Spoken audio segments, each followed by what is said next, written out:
que nous allons partager, c'est celui que nous avons partagé il y a quelques dimanches, mais nous allons faire une suite, c'est avoir une nouvelle révélation de notre Dieu. Je crois que de plus en plus, nous nous trouvons avec une pression, avec un brouillard.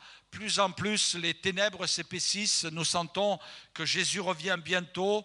Et c'est vrai que jamais comme aujourd'hui, les chrétiens pensent à ce retour et pensent à ce moment où ils vont partir, ils vont tout laisser. Est-ce que vous savez que vous allez tout laisser? Peut-être que c'est votre voisin qui va profiter de tout ce que vous avez laissé. Vous devriez aller le voir en disant, écoute, on va faire un marché. Jésus va revenir me chercher et tout ce qu'il y a chez moi, je te le donne, je te donne un double de la clé. Par contre, tu vas me payer la moitié de la valeur de tout ce que je vais te laisser. Peut-être ça va le faire réfléchir. Moi, pourquoi pas lui faire peut-être réfléchir en disant, mais après tout, ce que je veux, ce n'est pas la moitié, c'est le ciel que je veux. Indique-moi comment aller au ciel. C'est vrai que nous allons tout laisser, mais pour découvrir et pour entrer dans quelque chose de glorieux. Et nous avons besoin, dans ces temps de brouillard, dans ces temps d'immoralité, moi je suis chagriné quelquefois quand j'écoute les infos, je vois les infos à la télé, je me dis il y a vraiment une baisse de la moralité, une baisse de la droiture, on excuse tout, on accepte tout aujourd'hui et c'est quand même dramatique, même si autrefois les choses se faisaient d'une manière cachée, mais dans tous les cas aujourd'hui ça se fait en plein jour et personne ne dit rien et même quelquefois eh bien, ça conforte d'autres en disant ben, un tel le fait, pourquoi je ne le ferai pas, un tel commet ceci, pourquoi je ne le commettrai pas. Notre norme à nous, ce n'est pas les grands de ce monde. Notre norme à nous, c'est la parole de Dieu. Et je vais vous inviter à lire ce merveilleux passage du prophète Ésaïe, quand cet homme a la révélation de Dieu. Lisons ensemble dans Ésaïe chapitre 6, verset 1er, « L'année de la mort du roi Osias, je vis le Seigneur assis sur un trône très élevé, et les pans de sa robe remplissaient le temple, des séraphins se tenaient au-dessus de lui, ils avaient chacun 6 ailes, 2 dont ils se couvraient la face, 2 dont ils se couvraient les pieds, et 2 dont ils se servaient pour voler. Et ils criaient l'un à l'autre et disaient « Saint, Saint, Saint est l'Éternel des armées ».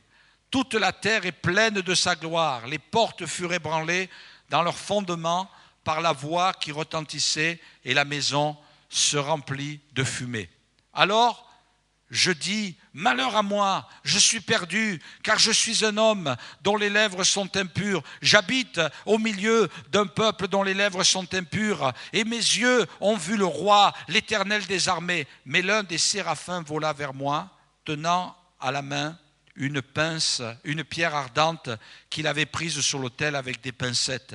Et il en toucha ma bouche et dit, ceci a touché tes lèvres, ton iniquité est enlevée et ton péché est expié. J'entendis la voix du Seigneur disant, qui enverrai-je et qui marchera pour nous? Je répondis, me voici, envoie-moi. Et il dit alors, va.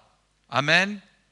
Je trouve que cette révélation que le prophète Ésaïe a eue de la part de Dieu est une révélation extraordinaire et quelque part on ne peut pas s'empêcher de dire « Ah, on aurait bien aimé avoir la révélation que le prophète Ésaïe a eue de la part de Dieu ».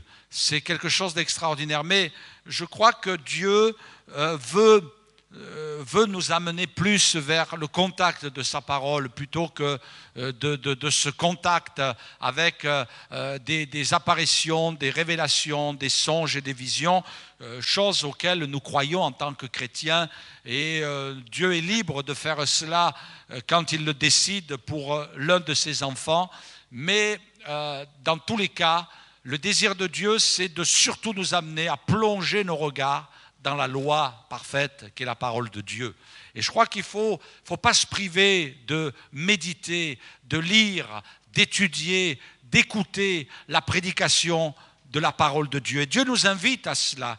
Et voyez-vous, il y a toutes sortes de richesses dans ce texte que nous venons de lire. La première des choses qui apparaît, c'est qu'il y a un événement qui est en train de frapper la nation tout entière et sûrement qui a affecté le prophète Ésaïe, c'est que c'est à ce moment-là qu'il va avoir la révélation. C'est l'année de la mort du roi Osias, l'année de la mort d'un roi. Oh, ça peut nous sembler banal en première lecture, dire un roi est mort, eh bien la mort c'est tellement naturel, et après tout, même les grands ne sont pas éternels. Mais j'y vois un petit peu un parallèle avec ce que nous vivons, non pas que notre président de la République va mourir cette semaine, mais dans tous les cas, je vois une période de trouble qui se dessine ici. Un roi qui meurt, c'est un vide pendant un laps de temps. Quel est le roi qui, bien sûr, à cette époque-là, c'était les fils qui prenaient la succession, les héritiers du trône. Eh bien, va-t-il être capable, va-t-il être compétent? Il y avait sûrement une période de panique. Et je sais que nous, dans notre siècle, dans notre génération, la panique s'étend sur toute la terre. Les gens sont inquiets. Les responsables qui sont à la tête des divers gouvernements sont inquiets. Il y a un fardeau. Comment est-ce qu'on va faire? Est-ce qu'on va arriver à surmonter encore la crise?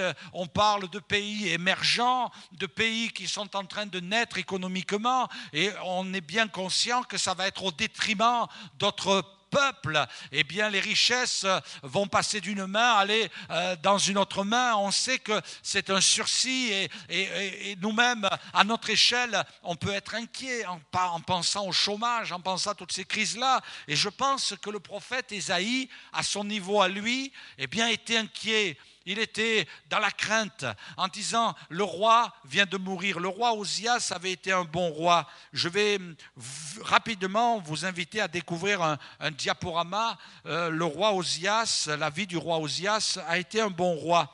On va passer la diapo numéro 2. Il a été le roi de Juda. Vous savez qu'à un moment donné, il y a eu un schisme en Israël, et il y a eu une partie qui s'appelait Israël et l'autre partie qui s'appelait Juda. Donc il faisait partie de la tribu de Juda, et il a été roi quand même pendant 52 ans. On va passer la diapo 3. 52 ans, ça a été un des plus importants règnes. Le plus important, ça a été Manassé, 55 ans, mais lui, il passe en seconde position. 52 ans de règne. Il est devenu roi, diapo numéro 4, il est devenu roi à l'âge de 16 ans. À l'âge de 16 ans. Il a régné pendant 52 ans. La Bible nous dit, il fit ce qui est droit aux yeux de l'Éternel. Et il s'est appliqué à rechercher Dieu pendant toute sa vie, du moins toute la vie du prophète Zacharie qu'il a épaulé, qui a été, si je puis dire, son mentor spirituel, et qu'il y avait l'intelligence des visions. Et ainsi, pendant toute la vie du prophète, il a cherché Dieu. Osias, diapo numéro 6, Dieu l'aide dans ses batailles contre les Philistins, contre les Arabes, contre les Maonites. Les Ammonites lui font des présents. Sa renommée s'étend jusqu'en Égypte. Il devient très puissant. La Bible nous montre, diapo numéro 7 aussi, qu'il construisit des tours à Jérusalem. Il bâtit des tours dans le désert. Il creusa beaucoup de citernes. Diapo numéro 8, Osias a de nombreux troupeaux. Des laboureurs et des vignerons sont à son service car il aimait l'agriculture.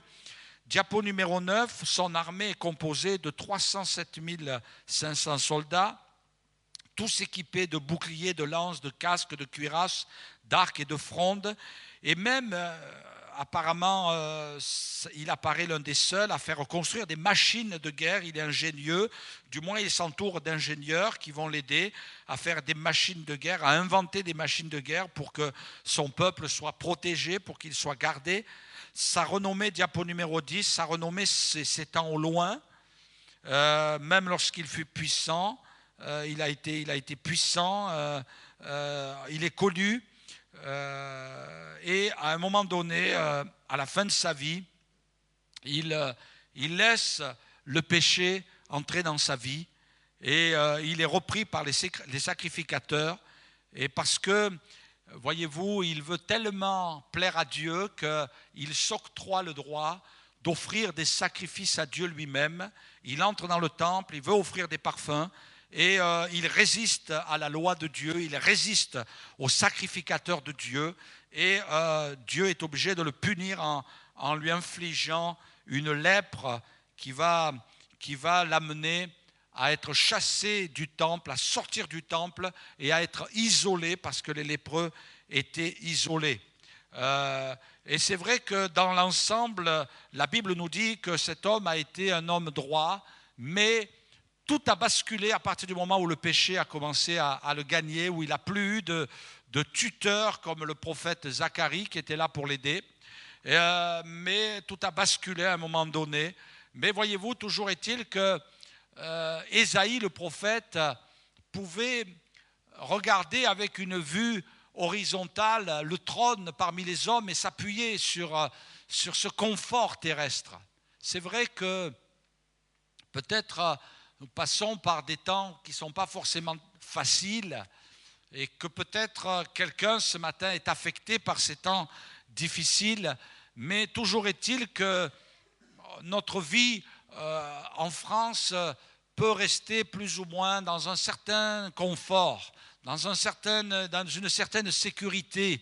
On peut encore s'appuyer sur certaines choses sur cette terre, mais le prophète Ésaïe, lui, il n'avait plus rien à s'appuyer, sur lequel il pouvait poser sa confiance. Et là, quand il y a un vide sur ce trône humain, la Bible nous dit que le ciel va s'ouvrir et là, il va voir Dieu assis sur un autre trône. Ce n'est pas un trône humain, c'est un trône divin. C'est un trône glorieux. Et mes frères et sœurs, combien c'est bon de ne pas oublier que Dieu est assis sur le trône. C'est vrai que nous pouvons avoir certains privilèges, certaines sécurités ici-bas, certains secours, certains avantages, certains soutiens, mais rien ne vaut le trône de Dieu. Rien ne vaut la présence de Dieu. Et ça, il ne faut jamais l'oublier. Il ne faut jamais l'oublier. Quelquefois, nous les chrétiens, nous avons tendance à l'oublier parce qu'on s'installe dans une vie chrétienne et dans une vie chrétienne que l'on a un petit peu adaptée à nos besoins parce qu'on se dit finalement, je suis chrétien parce que j'en ai besoin. Mais je crois que ça doit dépasser cela. On est chrétien parce qu'on aime Dieu. On est chrétien parce qu'on a une communion avec notre Créateur. On a été sauvé par Jésus-Christ, qui a donné sa vie sur la croix, qui a souffert pour nous. Et nous voulons être chrétiens pour manifester notre reconnaissance à notre Dieu. Non pas venir dans la présence de Dieu uniquement parce qu'on a des besoins. Uniquement parce qu'on est en difficulté. On est dans une mauvaise passe. Ah tiens, je vais aller à l'église aujourd'hui parce que je n'ai pas trop le moral. Ah ben tiens, ça fait un mois que je ne suis pas allé à l'église, alors je vais essayer d'y aller ce matin, parce que c'est quand même important que de temps en temps, eh bien, je puisse aller à l'église. Je crois que Dieu attend plus de chacun de nous. Il est évident que Dieu ne va pas nous forcer. Dieu ne va pas insister. Dieu ne va pas nous exercer une pression. Il pourrait nous aussi nous envoyer une lèpre comme il a fait avec le roi Osias en disant, eh bien, tu vois, tu n'as pas su profiter de ces bons moments, de la bonne santé. Ah, je suis obligé de te rendre malade pour que tu puisses rester accroché avec moi. Non, Dieu ne va pas faire ça. Parce que Dieu veut que ce soit volontaire, un petit peu comme le père du fils prodigue. Quand ce fils a quitté la maison, le père l'a laissé partir. Et quand il est revenu, eh bien le père attendait. Et quand il a vu que le fils revenait, le Père est allé à sa rencontre. Et je crois que c'est vrai que Dieu attend qu'on aille nous aussi à sa rencontre. Et c'est ce principe que défend, inspiré bien sûr par le Saint-Esprit, l'apôtre Jacques, qui dit « Approchez-vous de Dieu et Dieu s'approchera de vous ». Il faut que ce soit comme une passion, comme une rencontre, permettez-moi l'expression, comme une rencontre amoureuse.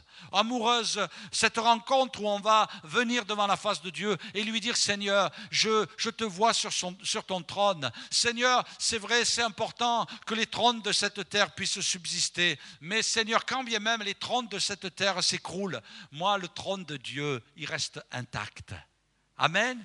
Il voit Dieu assis sur son trône. Combien c'est merveilleux. Et là, non seulement il voit Dieu assis sur son trône, mais il a la révélation de la personne de Dieu. Est-ce que nous connaissons vraiment le Seigneur? Quelle est notre relation avec Dieu? Ah oui. Vous savez, je crois que nous devons apprendre de lui pour ne pas nous lasser, pour ne pas nous habituer. Nous devons apprendre, Seigneur, qu'est-ce que je peux faire pour t'honorer, te glorifier, t'élever? Seigneur, qu'est-ce que tu attends de ma vie? Comment tu veux que je me comporte devant toi? Et là, Isaïe, le prophète, voit des êtres qui sont dans la présence de Dieu. C'est des séraphins, c'est des anges un petit peu particuliers. C'est des anges qui ont pas que 2 ailes, ils en ont 6. 6 ailes. Et la Bible nous dit qu'il y avait 4 de ces ailes qui avaient une particularité tout à fait surprenante. Des ailes, ça sert à voler en principe. On imagine.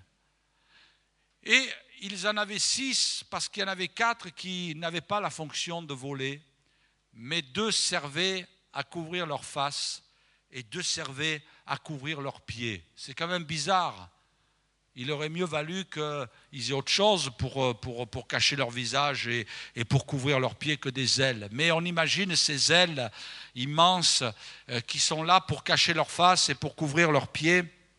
Et je crois que ici, le prophète Isaïe prend conscience d'une réalité. Et en plus, il entend dans le ciel ces séraphins qui sont en train de tournoyer autour du trône de Dieu et qui se mettent à crier « Saint, Saint, Saint est l'Éternel des armées ». On sait une chose, c'est que Dieu est 3 fois saint. Saint le Père, Saint le Fils et Saint le Saint-Esprit. Amen. Ils sont en train de tournoyer dans la présence de Dieu. Et même ces êtres qui ne connaissent pas le péché, qui ne vivent pas dans le péché, mais qui sont dans la présence de Dieu. Et on sait que pour être dans la présence de Dieu, il faut que ces anges soient purs. Et là, ils sont en train de lancer un message au prophète Isaïe. Dieu est un Dieu saint. On n'est pas dans la présence de Dieu n'importe comment. On n'entre pas dans la présence de Dieu n'importe comment. Il faut réaliser une chose, c'est que Dieu est saint. Là, le ciel s'ouvre, il voit Dieu sur son trône, mais il découvre un aspect important. Oui, il y a aussi la sainteté de Dieu. Et tellement les anges sont surpris par cette sainteté que leur corps tout entier est créé pour être proche de Dieu, mais même s'approcher de Dieu, il faut se couvrir la face, il faut se couvrir les pieds, il faut se cacher, il faut se dissimuler, il faut essayer de cacher notre nature. Et pourtant, ce sont des êtres qui sont purs. On comprend combien pour Ésaïe ça a été une révolution de voir tout cela, mais ce qu'il y a quand même d'extraordinaire, c'est qu'Ésaïe ne reste pas,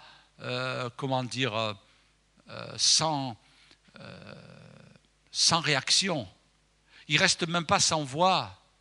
Il va réagir, il comprend le message. C'est un prophète, il comprend, il connaît les Écritures, il comprend ce qui est en train de se passer devant lui. Dieu est saint, Dieu est saint. Et là, il sait que rien ne peut subsister devant sa face. Et là, il va se mettre à s'écrier « Malheur à moi, malheur à moi, je suis perdu.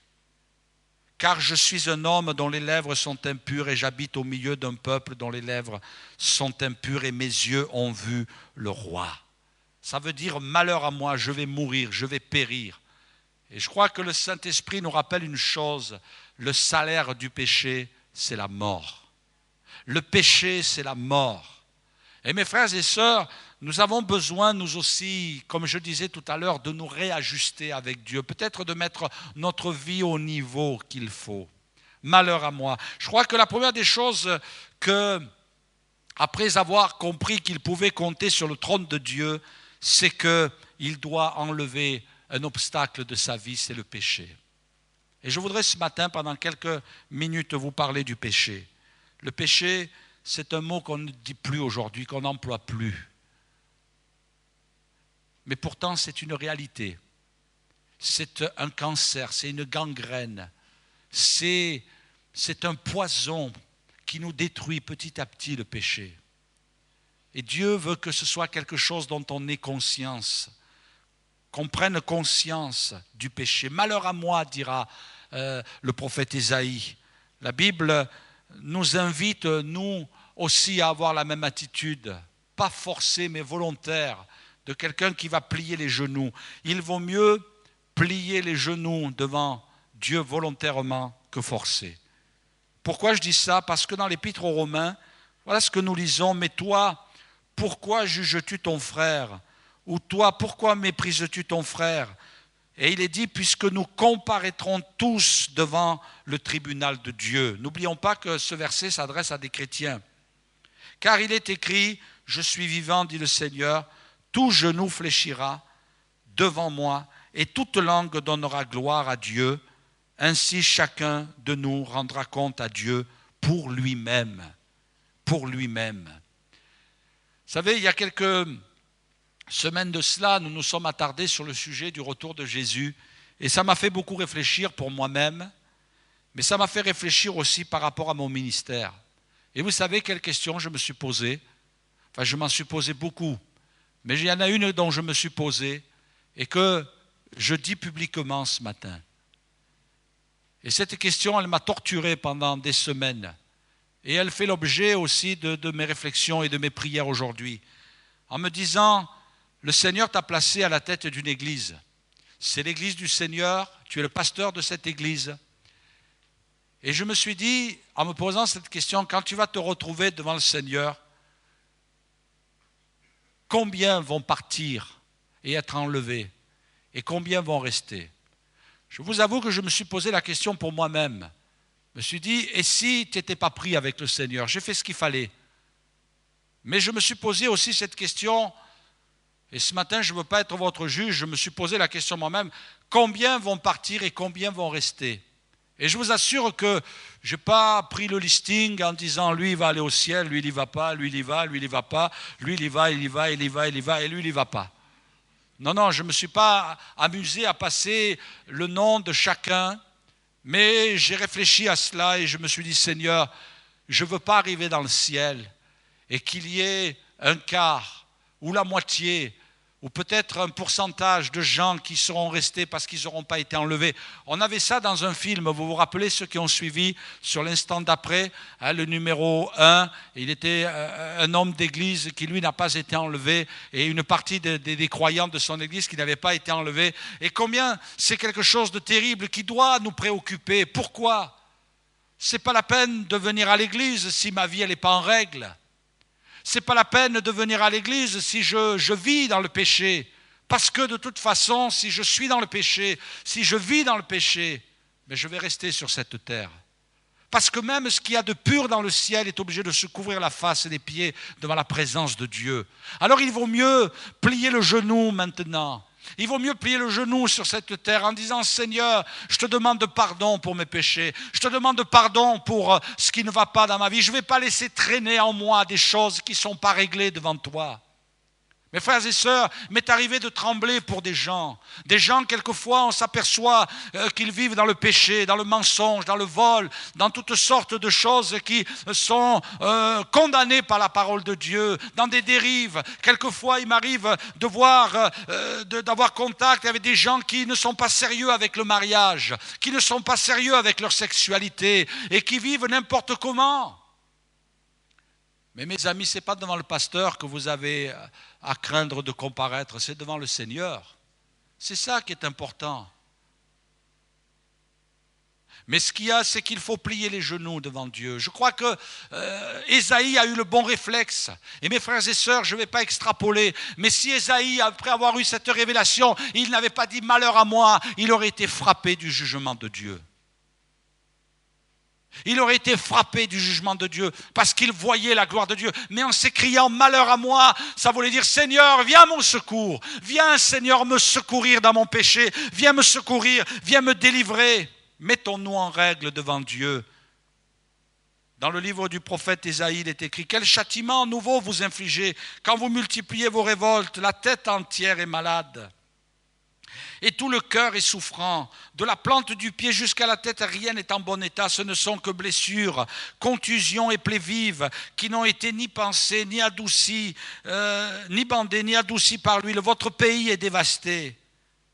Et je voudrais rajouter en disant, oui, vos vies sont dévastées, vos foyers sont dévastés, vos familles sont dévastées, vos villes sont consumées par le feu, des étrangers dévorent vos campagnes sous vos yeux, ils ravagent et détruisent comme des barbares. Oui, mais finalement, ça veut dire quoi? Quel jugement émettre alors que vous êtes en souffrance? Le péché nous rend malheureux. Le péché amène la destruction. La Bible dit que le diable qui vient générer la tentation dans notre cœur pour nous conduire dans le péché, eh bien, il est venu que pour dérober, égorger et détruire. Mais quelquefois, on veut cacher ça. On veut dissimuler ça. On veut essayer de montrer que finalement, tout va bien dans notre vie. On peut tromper les hommes, on peut tromper toute une église, mais on ne peut pas tromper Dieu. La Bible dit que tout est nu et découvert. Il est celui qui sonde les cœurs et les reins, nous dit l'Écriture. Tout est découvert, tout est nu devant lui. On ne peut pas dissimuler quoi que ce soit. Le péché provoque non seulement une rupture, mais provoque aussi la colère de Dieu. Il ne faut pas l'oublier cela. Non seulement ça nous ferme le ciel, mais Dieu est en colère contre celui qui pratique le péché. La Bible dit, qui furent en effet ceux qui se révoltèrent après l'avoir entendu, sinon tous ceux qui étaient sortis d'Égypte sous la conduite de Moïse, et contre qui Dieu fut-il irrité pendant 40 ans, sinon contre ceux qui péchaient, et dont les cadavres tombèrent dans le désert, et à qui jura-t-il qu'il n'entrerait pas dans son repos, sinon à ceux qui avaient désobéi. Aussi voyons-nous qu'ils ne purent y entrer à cause de leur incrédulité. Oui, leur péché. Dieu est irrité contre celui qui pratique le péché. C'est vrai que nous demeurons des pécheurs, mais ce n'est pas parce que notre nature est pécheresse que nous vivons dans le péché, que nous pratiquons le péché. Le péché doit être quelque chose d'accidentel, quelque chose qui nous fait tomber, mais dont on se relève après avoir demandé pardon au Seigneur. C'est vrai.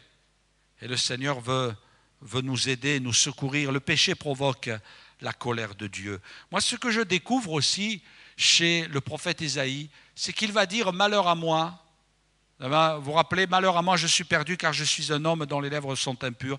J'habite au milieu d'un peuple dont les lèvres sont impures. » Il a pensé à lui, il a pensé aux autres, mais il a pensé aussi, et du moins c'est ce que je comprends, c'est qu'il fait ressortir les mauvaises influences dont il était victime et peut-être même prisonnier. Je suis au milieu d'un peuple dont les lèvres sont impures. Et c'est pour ça que j'ai les lèvres qui sont impures. Comprenez? Le peuple était entré dans un système d'impureté et lui a été éclaboussé et infecté par cette impureté. Mes frères et sœurs, je crois que nous devons faire attention aussi aux influences que nous pouvons subir. Le diable, les démons, le péché veut nous influencer. L'esprit de ce monde veut nous influencer. Et je crois qu'il faut faire attention aussi de ne pas devenir léger. Il m'est arrivé d'entendre des gens disant « Oui, mais vous ne comprenez pas, tout le monde le fait aujourd'hui. » Ce n'est pas parce que tout le monde le fait qu'il faut le faire. On est bien d'accord? Je crois qu'il faut que nous ayons cette rigueur, cette droiture, de ne pas nous laisser influencer, de ne pas nous laisser corrompre par des influences qui sont autour de nous. On ne veut pas se laisser entraîner dans le péché, on ne veut pas se laisser entraîner dans le mal. Et je crois qu'il y a un problème aussi supplémentaire dans la vie d'Ésaïe, c'est qu'il était influençable, il se laissait influencer, il n'arrivait pas à prendre position, il n'arrivait pas à se déterminer comme croyant, mais il était entraîné. Et je crois qu'à ce moment-là, lorsqu'il voit le ciel ouvert, eh bien il est en train de se rapprocher de Dieu, il est en train de retourner à Dieu. Combien quelquefois on peut être influencé. Et c'est terrible, parce que c'est un domaine qui est une véritable fragilité en nous. Nous avons cette fragilité. Si le Seigneur a comparé les êtres humains à des brebis, c'est parce que quelque part il y a une un comportement vulnérable en nous. La particularité de la brebis, c'est que c'est un animal qui est suiveur. Ce n'est pas un animal solitaire, ce n'est pas un animal qui prend des décisions. Il faut qu'à la tête d'un troupeau de brebis, il y ait un berger. Et ce berger va conduire le troupeau. Et la brebis a besoin de suivre un berger. La brebis a besoin d'un berger. Quelqu'un me disait un jour, je ne suis pas spécialiste en la matière, il me disait si tu veux élever un agneau que tu veux mettre dans ton jardin pour brouter et qu'après tu veux sauvagement le manger, eh bien, tu es obligé d'en avoir deux. Parce que tout seul, il a du mal à vivre. Il faut au moins qu'il soit deux. Et je crois que le Seigneur nous a qualifiés ainsi et il faut que nous acceptions cela, que nous le reconnaissions et que nous ne fassions pas ceux qui finalement ont des pouvoirs surhumains, ont des facultés surhumaines. Ça c'est de l'orgueil, mais de reconnaître ce que nous sommes. Et je crois qu'Ésaïe le prophète, il va dire malheur à moi, il va s'écrier malheur à moi parce qu'il confesse ce qu'il est, il confesse sa nature, il confesse sa fragilité, il confesse combien il est vulnérable et combien il doit veiller pour ne pas prêter le flanc à l'ennemi. Et c'est ce qui nous permet cela, c'est ce contact avec le Seigneur. Mes frères et sœurs, ne perdons pas le contact avec le Seigneur, mais gardons les yeux fixés vers lui.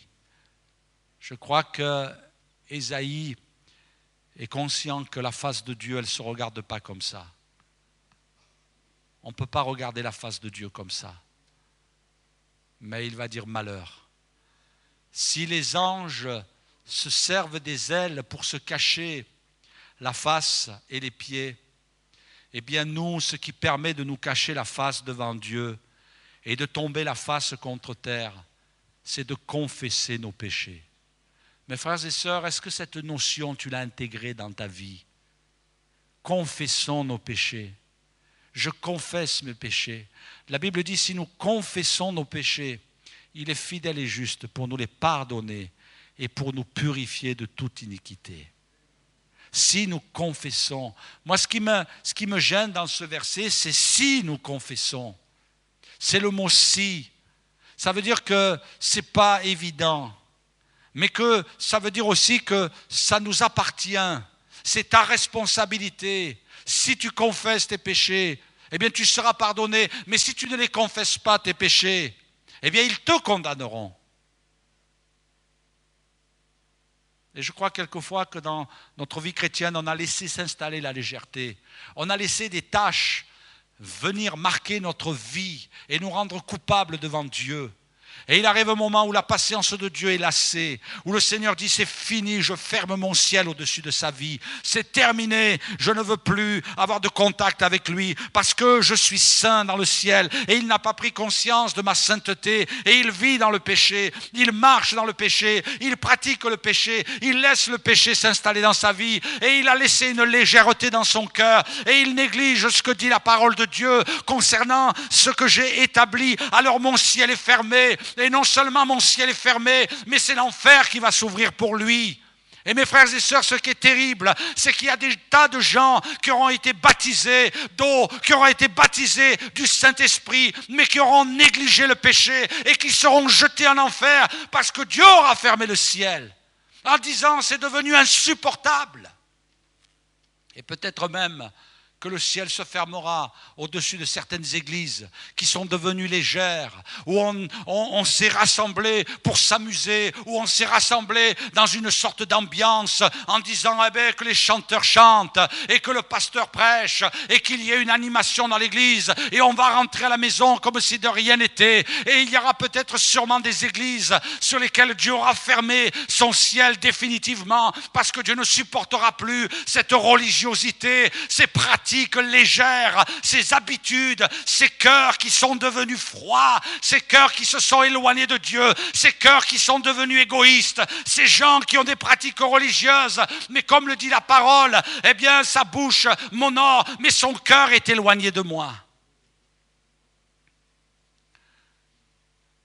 Ésaïe va s'écrier malheur. Mes frères et sœurs, je crois que dans ces temps de la fin, nous avons besoin d'une nouvelle révélation de notre Seigneur. Je ne veux pas m'habituer à être chrétien. Je ne veux pas m'habituer à servir Dieu. Je ne veux pas m'habituer, et je le dis pour ma part, à être un pasteur. Mais je veux être en règle avec Dieu. Je veux être en règle avec le Seigneur. C'est vrai que rien n'est parfait dans ma vie, mais je veux être en règle avec lui. Je ne veux pas m'approcher de Dieu occasionnellement. Je ne veux pas venir devant sa face en disant « Seigneur, prends-moi comme je suis ». Non, non, non, non, je suis passé à un autre niveau. J'ai compris la croix, j'ai compris la mort de Jésus, j'ai compris son sacrifice, j'ai compris ses souffrances. Seigneur, je ne te dis pas « prends-moi comme je suis ». Ça, je te l'ai dit quand je me suis converti, tel que je suis, je viens à toi. Avec mon péché, avec mes passions, avec mes vices. Mais aujourd'hui, Seigneur, tu attends que dans ma vie, il y ait du changement. Est-ce qu'il y a eu du changement depuis des semaines et des mois ou des années que je suis à Christ? Y a-t-il eu du changement? Ce qui m'a vraiment mis à terre quand j'ai lu ce texte de la parole, c'est qu'il y a plus que son entourage, mais il va parler de sa bouche. Malheur à moi, dira-t-il, parce que je suis perdu, je suis un homme dont les lèvres sont impures. C'est terrible. Et je suis au milieu d'un peuple dont les lèvres sont impures. Il va parler de ses paroles, de ce qui sort de ses lèvres. Et quelquefois, on ne mesure pas ce qui sort de notre bouche. Mais Dieu, lui, il mesure tout cela. Il ne va pas dire « Seigneur, malheur à moi parce que je vis dans l'adultère ». Il ne va pas dire « malheur à moi parce que, Seigneur, je suis un voleur ». Ou « malheur à moi parce que je suis quelqu'un qui est violent, qui fait du mal, qui fait souffrir son entourage ». Non, il va dire « malheur à moi ».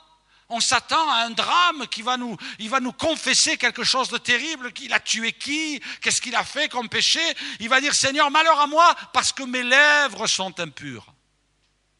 Vous imaginez un petit peu la dimension de la sainteté que cet homme vit avec Dieu. Mes paroles, Seigneur.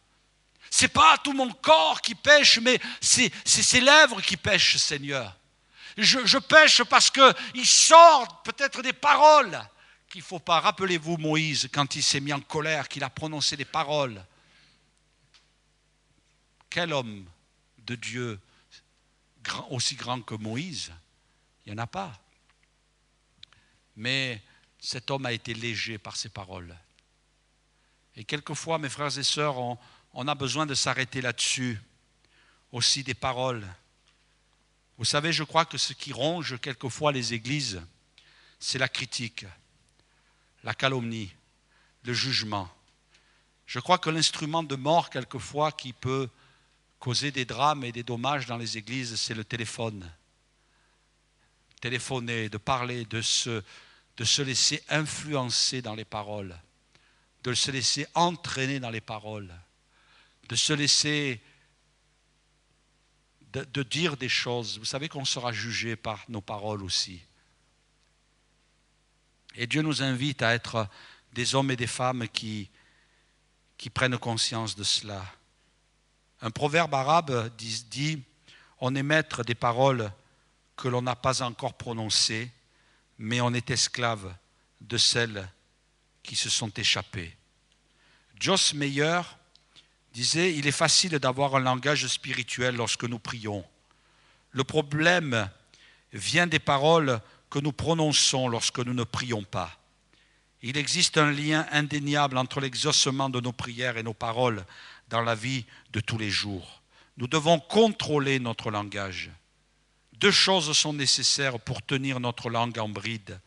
Beaucoup d'aide de la part de Dieu, de la discipline et de la maîtrise de soi. Il est temps que ceux qui se disent chrétiens assument leurs paroles. Ne nous contentons pas d'un modèle de vie acceptable. À l'image de ceux qui nous entourent, ce ne sont pas les autres qui doivent nous servir de normes, c'est Jésus. Il a une meilleure approche de la vie à nous proposer, une approche, je vous lis la suite, une approche qui nous permet d'expérimenter davantage sa puissance au fur et à mesure que nous progressons. Dans le livre des Proverbes, la version français courant dira « Les paroles peuvent être une source de vie ou de mort. Qui aime parler doit en accepter les conséquences. » Un autre passage des Proverbes dira « Celui qui surveille ses paroles met sa vie à l'abri. Celui qui dit n'importe quoi s'expose à la ruine. » J'ai bien aimé aussi ce que déclare Joel Osteen. Nous avons tous dit des paroles que nous regrettons. Il ne s'agissait peut-être pas d'une situation de vie ou de mort, mais je crois que chaque mot que nous disons recèle une puissance. Nos paroles déterminent la direction de notre vie. Il n'y a pas de terrain neutre. Avec nos paroles, nous semons des graines de vie et de fécondité ou des paroles de ruine et de destruction. Aujourd'hui est le jour idéal pour faire l'inventaire de vos paroles et prendre la décision de ne semer que de bonnes graines. Semez des graines de vie en proclamant la parole de Dieu sur votre propre vie et sur celle de ceux qui vous entourent. Dans l'Épître aux Éphésiens, il est écrit qu'il ne sorte de votre bouche aucune parole mauvaise. Mais s'il y a lieu, quelques bonnes paroles qui servent à l'édification et communiquent une grâce à ceux qui l'entendent. N'attristez pas le Saint-Esprit de Dieu par lequel vous avez été scellés pour le jour de la rédemption.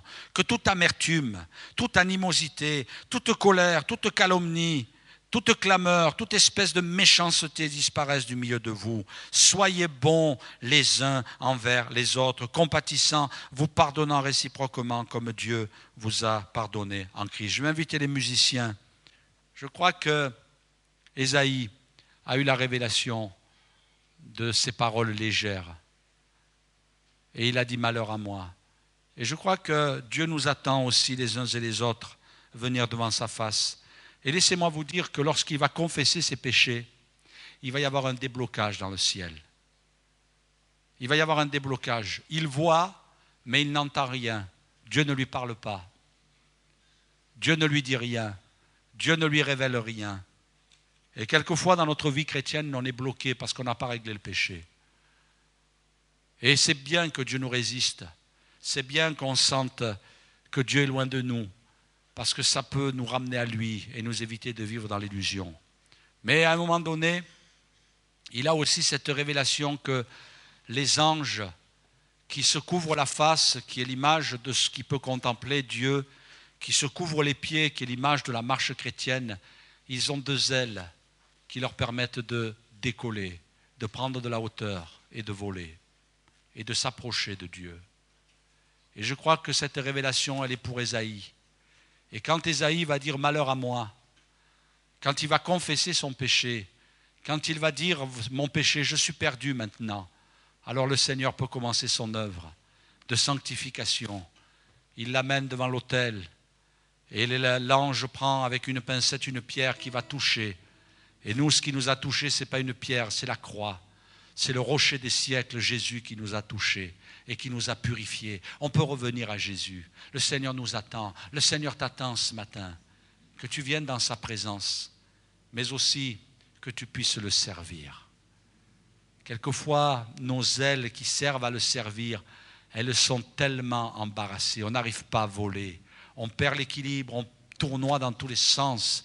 On n'arrive pas parce que notre péché n'est pas réglé, parce qu'il y a un déséquilibre dans notre vie. Alors le Seigneur nous invite à recevoir la purification de nos péchés. Mais Ésaïe, il veut plus, il veut servir. Eh bien Ésaïe, tu vas commencer à servir. Et là, il entend la voix de Dieu qui lui dit « Mais qui enverrai-je? Qui marchera pour nous ?» Et il a dit « Seigneur », la deuxième prière, après avoir confessé ses péchés, après avoir été pardonné des péchés, il va dire « Seigneur, envoie-moi » Est-ce que ce matin, tu veux que le Seigneur se serve de toi? Est-ce que tu veux que le Seigneur t'utilise? Alors il va dire, Seigneur, envoie-moi. Et ce que j'aime dans ce passage que nous avons lu, c'est qu'il va dire, me voici, envoie-moi, et le Seigneur va lui dire, va. N'est-ce pas merveilleux? Dieu veut se servir de toi. Il veut que tu le serves comme cet ange qui vole dans la présence de Dieu. Que ta vie soit utile. Que ta vie soit utile devant Dieu. Que ta vie soit utile. Et ces anges ont servi en s'écriant Saint, Saint, Saint est l'Éternel des armées. Et ils ont commencé à proclamer la gloire de Dieu dans le ciel. Et ils ont dit, Seigneur, oui, oui, Seigneur, ta gloire, elle resplendit. Oui, tu es la gloire de Dieu remplit toute la terre. Les portes furent ébranlées dans leur fondement. Oui, la gloire de Dieu. Et la fumée, qui est l'image de la présence de Dieu, a commencé à remplir ce lieu. Alors ce matin, mes frères et sœurs, avec le temps qui nous reste, nous pouvons dire, Seigneur, nous voulons te servir.